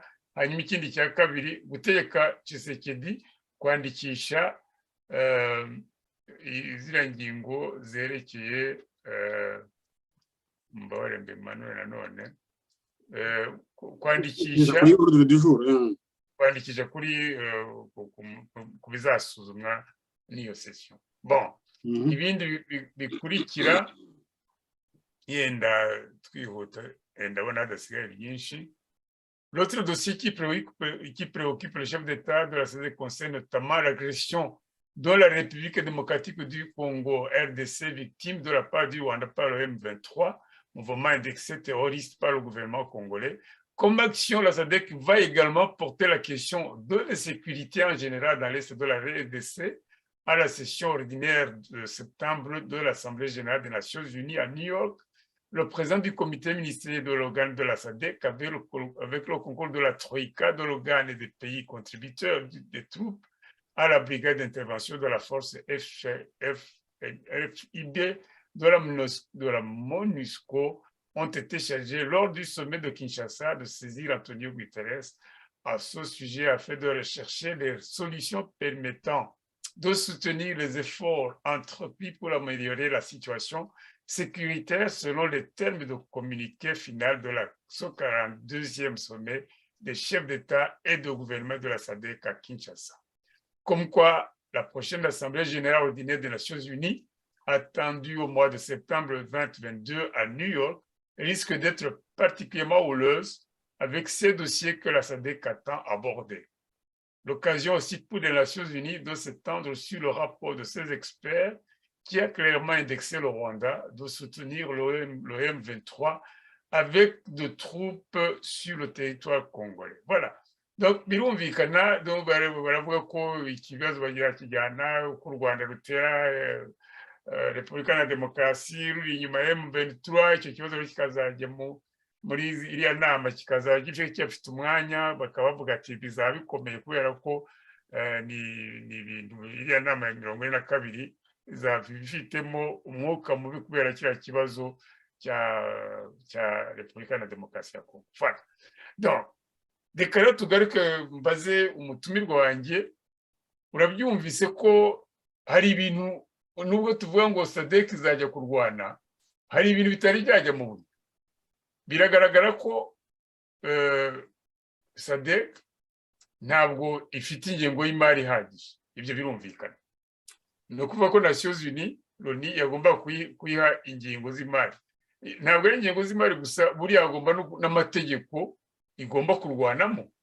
Birumvikana ko ayo bari bayihaye ubushize muri 2013, buriya hari ibintu byagiye bihinduka yenda tutazi. Ese ibintu ntabwo byazatuma iyi manda ya SADC kugira ngo irwane na M23 n'u Rwanda ntabwo bishobora gutera ko yakwigizwa nyuma, ko byatinda kurushaho? Urabitekereza iki Bwana Celestin Nsengiyumva? Senga, burya umuryango w'abibumbye ni ushinzwe amahoro ku isi. Ntabwo ari SADC. SADC nta nubwo ishinzwe amahoro muri Afurika. SADC wenda hari ibyo baterana bakemeza, hanyuma bakabijyana imbere y'umuryango w'abibumbye, basaba ko umuryango w'abibumbye wotoriza une force d'intervention, hanyuma basaba bagasaba manda na la logistique, ari byo wisi ingengo y'imari. Bon, mais il y a un problème. Déjà Nations Unies afite la MONUSCO.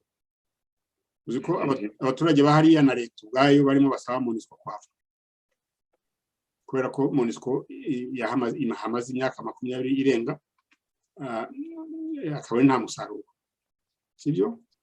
Bon, mais urabona iyi nama ya SADC, ubanza hari ikintu yavuze kuri ya FIB, iriya burya ni Force Intervention Brigade, ni ukuvuga la brigade d'intervention de la MONUSCO, nicyo bivuga. Iriya brigade ni brigade ya MONUSCO, ariko yo ikaba ifite un mandat offensif. Wenda ubwo barashaka kuyiha les moyens zo kongera kuba yahangana na M23. Mais d'autre part, hari une diplomatie qui se joue en parallèle. Donc nubwo ibyo ngibyo birimo bivugwa, hari par exemple la diplomatie y'abanyamerika barasaba u Rwanda kuvana ingabo zarwo muri Kongo. Turimo simple. Urumva rero ko n'icyo kintu kiramutse kibaye mbere y'inama y'umuryango w'abibumbye, iyo point ntabwo yabikigiye arondero du jour, kubera ko yaba ari nta kibazo.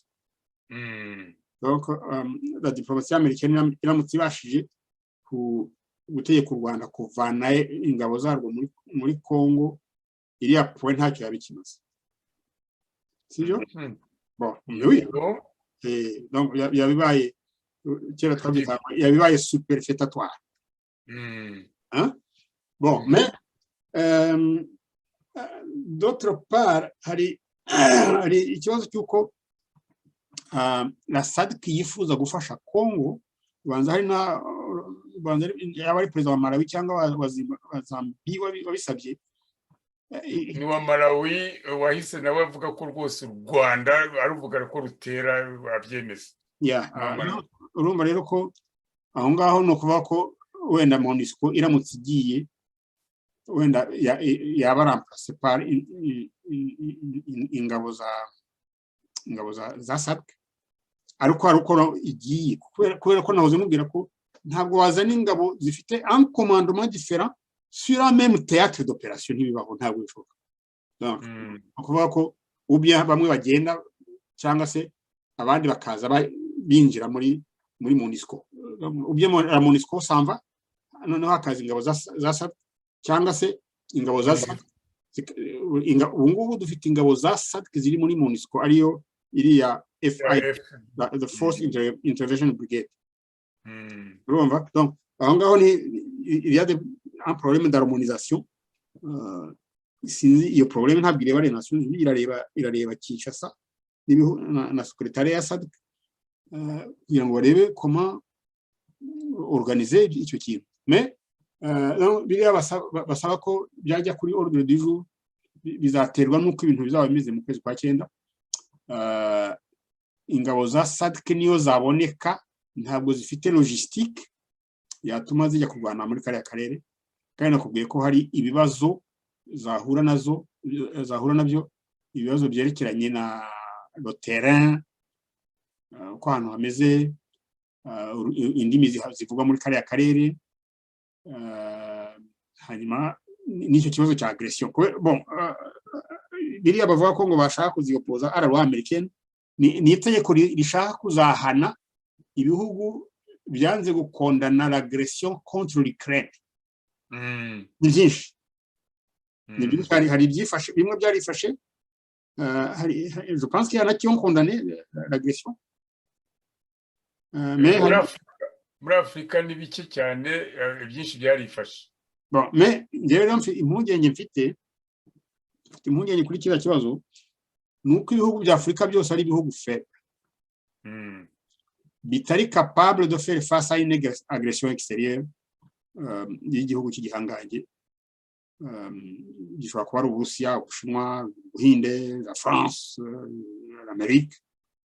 Nta gihugu na kimwe cyari gikwiye kudakondana l'agression. Le principe de l'agression ikwiye kuba condamné nta kwica iruhande. Maintenant gushaka kubinyuza muri kiriya kivuga ngo ni hari un conflit est-ouest njye numva ntagishyikira kubera ko kubigaragara Uburusiya bwavogereye igihugu cyitwa Ukraine kandi bikagira ingaruka mu bihugu byose bya Afurika ubu ngo igiciro cy'umugati cyarazamutse cyane ndetse harimo ibihugu birimo famine kubera iyo mpamvu nka l'Ethiopie, le nord du Kenya, la Somalie et puis ibihugu byo muri Afrika occidentale byimportaga du blé ukrainien ibihugu nka Senegal, Mali yo harimo n'intambara donc ngewe numva ko ibihugu byose bya Afrika byari bikwiye gukondana ikintu cyitwa l'agression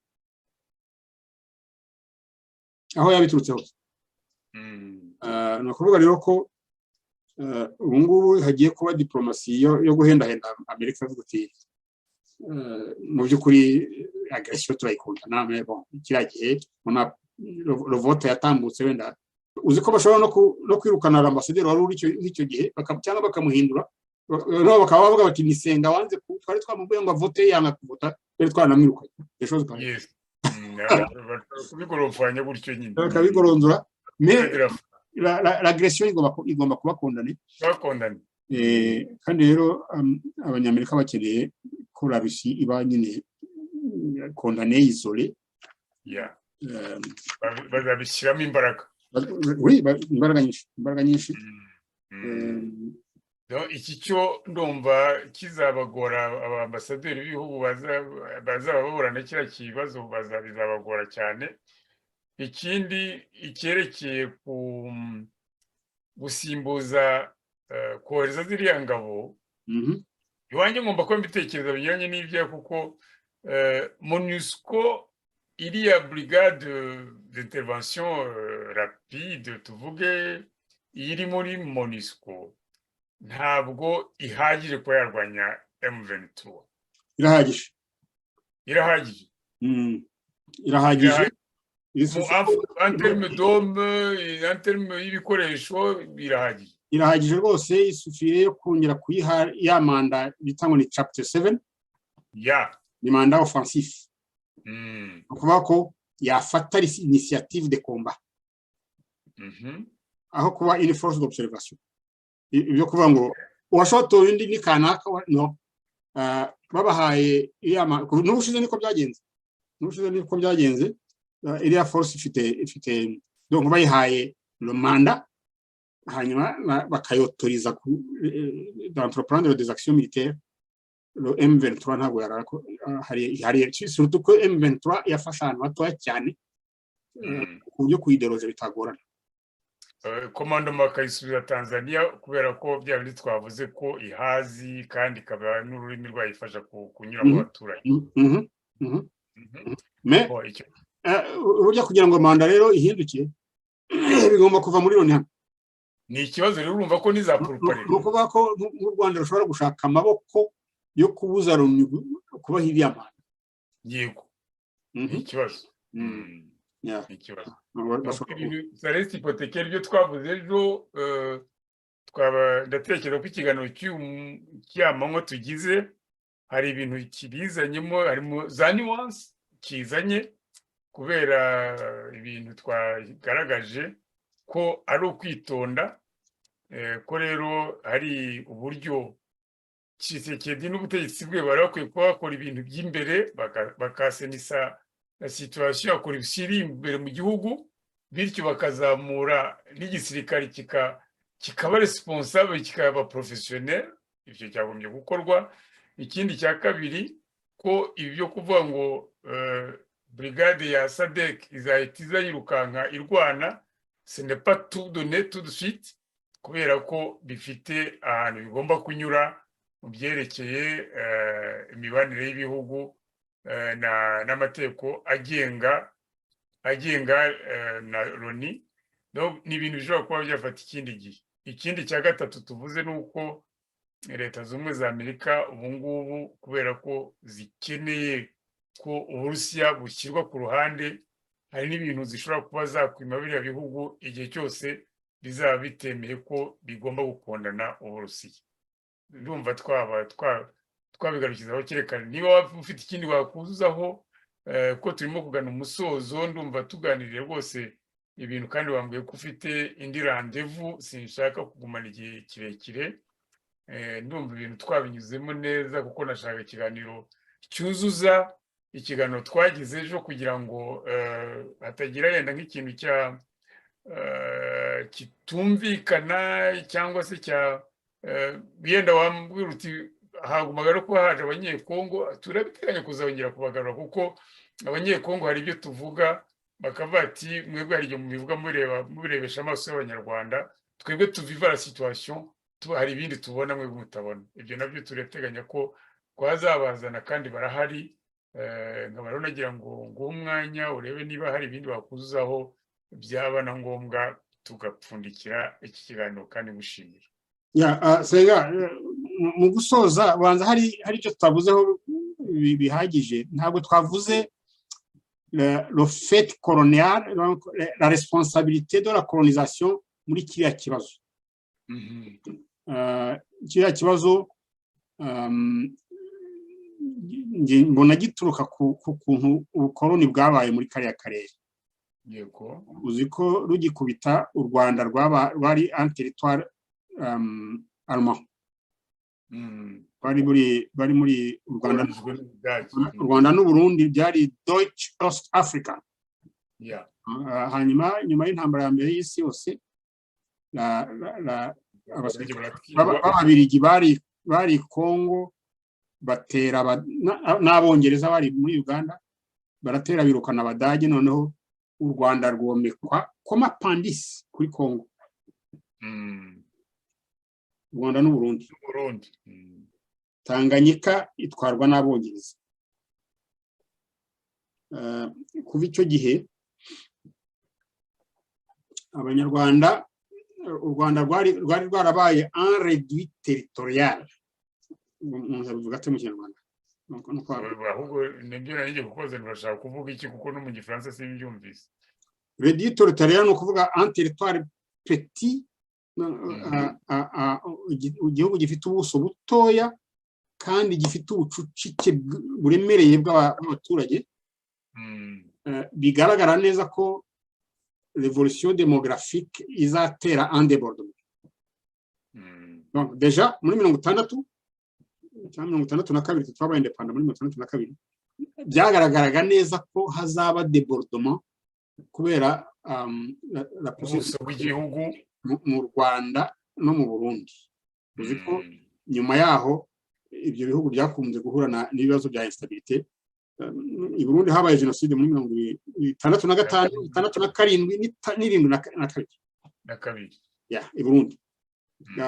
Jenoside y'u Burundi niyo yateye coup d'etat yo mu Rwanda yo muri 1973. Uzi ko hari habaye une tension hagati y'u Rwanda n'Uburundi batukana ku maradiyo, sibyo? Iriya coup d'etat rero yaje iha Abarundi agahenge, kubera ko uzi ko banza abantu hari abantu benshi batabizi, banza Perezida Micombero na Perezida Habyarimana bariganye. Micombero na Habyarimana banza bariganye mu biki nibyo. Yes. Bagomba kuba bari abakolege muri ya école cyangwa ni école royale militaire. Okay? No. Icyo gihe haje agahenge, mais de nouveau les hommes politiques ntabwo bagize la sagesse d'intervenir sur le plan politique pour régler ces problèmes. Noneho ibintu bigenda bitutumba, uzi ko i Burundi bageze aho Micombero yakurikiwe na kudeta ebyiri zose zagendaga zishaka guproteja les privilèges acquis y'abasirikare b'abatutsi n'ubutegetsi bw'abatutsi Burundi. Icyo gihe hari une situation antagonique mu Rwanda aho hayoborwaga na majorité hutu, bigatuma rero abatutsi b'i Burundi bifuza ko mu Rwanda naho hajyaho leta y'intutsi kugira ngo bumve bibahaye amahoro i Burundi. Kuba u Rwanda rwarayoborwaga na leta mputu ntibyahaga amahoro i Burundi. Uzi ko hageze aho hakazamo une guerre civile i Burundi nyuma y'urupfu rwa Ndadaye, alors ko mu Rwanda déjà la guerre civile était en cours. Noneho les négociations zabaye izo cyane négociations zacu zo mu Rwanda zikabyara un accord qui n'était pas applicable. Non. Icyatuma kitaba applicable nuko abasirikare b'inkotanyi bari bamaze kugira imbaraga zibabwira ziti izi négociations mushatse mwana bishimira mushobora gufata ubutegetsi. Ibintu nk'ibyo. Donc noneho inkotanyi zafata ubutegetsi, u Rwanda rugahombokira Kongo.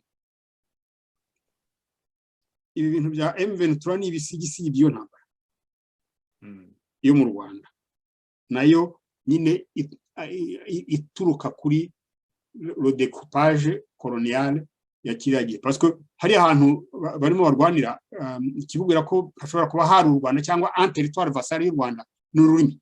Ruriya rurimi rakubwira ko hari ahantu ce n'était pas une terre étrangère ku Banyarwanda. Donc icyo kintu banza abantu batajya bakivugaho kubera wenda gutinya ko hari uwavuga ko hari abantu bashaka gushyira en doute les frontières coloniales, mais nubwo hari en fait un conflit colonial, icyo kibazo kirahari kandi inzira yo kukibonera umuti ni coopération, ntabwo ari ku Rwanda. Inzira yo kukibonera nanjye ukoze ukabutekereza ko bari bakwiye kureba ukuntu nk'u Rwanda baruha ibice bituma ruhumeka, haba muri Congo haba no muri Uganda, byaba ari ibyo ngibyo. Non, pas du tout. Nge numva la solution yaba muri ziriya za accord de coopération régionale zirimo libre circulation des personnes et des biens. Byaba bihagije. Libre circulation des personnes et des biens. Byaba bihagije. Hari n'abashyiramo même les capitaux. Icyo cyaba gihagije kandi kirakenewe kandi gifite akamaro.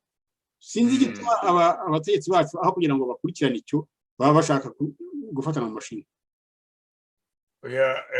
Hari umuntu wavuze ko ibihugu biyoborwa n'abantu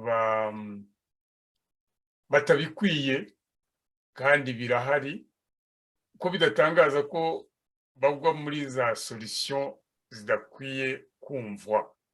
Birashaka kuvuga ko wigeze kandi nawe kukivuga ko nta gihugu cyari gikwiye kuba kiyoborwa n'umusirikare ubu ngubu, kubera ko umusirikare ntabwo yaremewe kuyobora igihugu, yaremewe kuyobora ingabo nk'uko babivuze, niba rero ubona hari igihugu abantu bikunkumura bakava mu gisirikare kandi bakagisigaramo, umuntu akavuga ngo ntabwo kiri umusirikare nk'uko yambaye ikositimu. Ikositimu ndabivanamo umuntu ubusirikare bwe wambaye umaze nk'imyaka 40 donc ikositimu ni umwambaro agenda none se ugiye kumbwira ko uko aryama yavanyemo ikositimu mu gitondo agashyiramo iya gisirikare, c'est la même personne. Ni wa muntu ukora ibintu bimwe nubwo yaba yambaye ikositimu nubwo yambaye iya gisirikare. Donc ahantu hose urabona hari ubutegetsi burimo umusirikare ni ikibazo.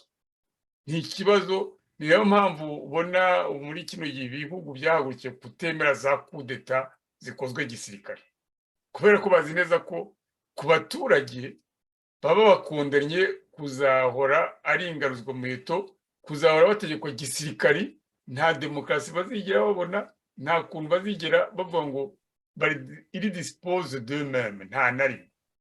Ibyo rero nibyo dufite hariya mu Rwanda, igihe tukiyoborwa n'umusirikare bakaba banavuga ko ngo ashobora kongera kwiyamamaza, c'est grave. Donc aho hantu turacyari inyuma cyane mu bitekerezo. Umusirikare ni inkuru y'incamugongo gusa, ni incamugongo rwose, ahubwo ariko kuba abantu bagiye mu kiriyo, ntabwo dufite un gouvernement militaire un jour de plus. ni ikibazo.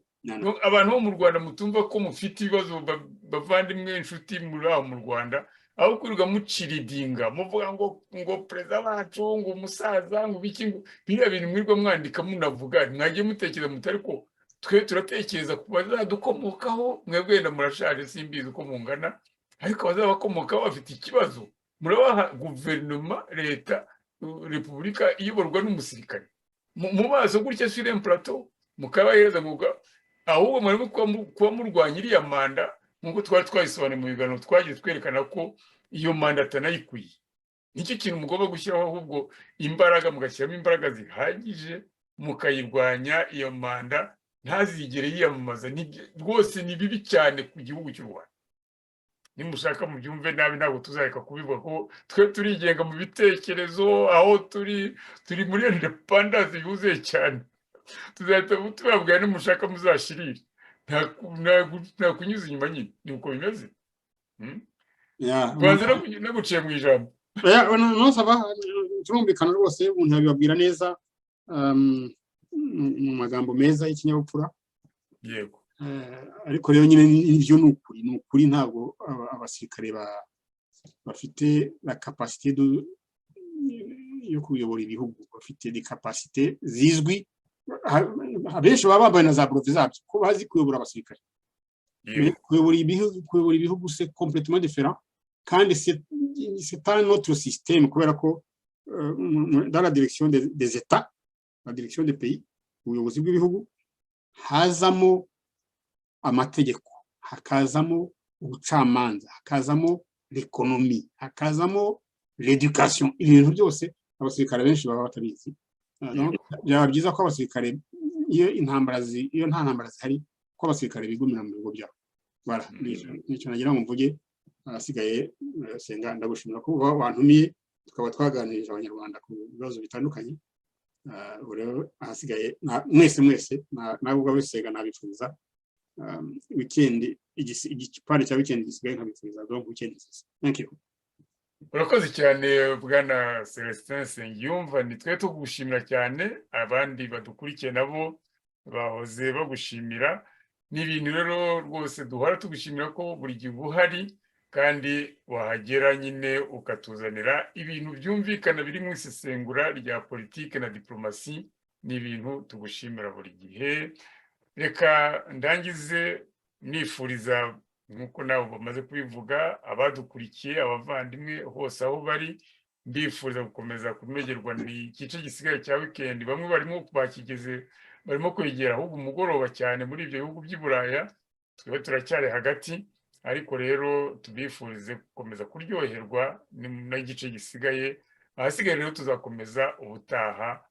Mwari muri kumwe nanjye Emmanuel Sengano, narindi muri Leta Zunze Ubumwe za Amerika, muri leta ya North Carolina.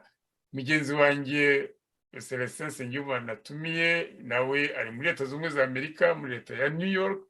Tukaba rero twembi tubifuriza gukomeza kugubwa neza. Mukomere, muramukeho, tuzabonana ubutaha. Muryohe.